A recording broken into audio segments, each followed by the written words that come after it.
তোমার কি পুরুষত্ব নাই? হ্যাঁ, হেই পোলা কি কই না, আমার পুরুষত্ব না থাকলে তুমি কি ভাইলা?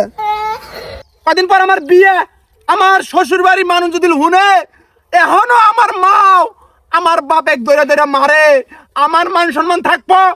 আমার মান সম্মানের কথা চিন্তা করে হইলিও তুমি আব্বার হাতে ভালো ব্যবহার করবা।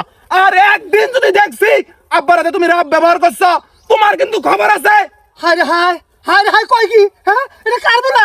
এটা আমার বেটা জন্ম দিয়েছিল, কার বেটা জন্ম দিয়েছিল? হায় রে হায়, আমার বেলা খবর আছে, আমার বেলা খবর আছে। ওই বলা কি করবি? হ্যাঁ, কি করবি? মারবি? মার মার মার মারছি মারে। ওই গোলাম, এই গোলাম, তোর পোলা তোর সামনে আমারে কইতেছে আমার বেলা খবর আছে। ওই পোলাটা কি শিখে দিছস? বেয়াদবি শিখে দিছস? হ্যাঁ, বেয়াদবি শিখে দিছস? সন্ধ্যাও আবার শুরু করলা। হ্যাঁ? আব্বা, তোমার কি পুরুষত্ব নাই? হ্যাঁ, হেই পোলা কি কই না, আমার পুরুষত্ব না থাকলে তুমি কি ভাইলা?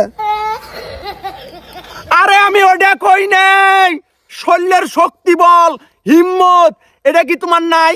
আমার মনে হয় এটা নাই তোমার, নইলে তোমার সারা জীবন একটা মহিলা মানুষ দইরা দইরা গুতে, তুমি কিছুই কও না। তোমার শরীরে যদি হিম্মত থাকে তাহলে করে বানাও, এখনই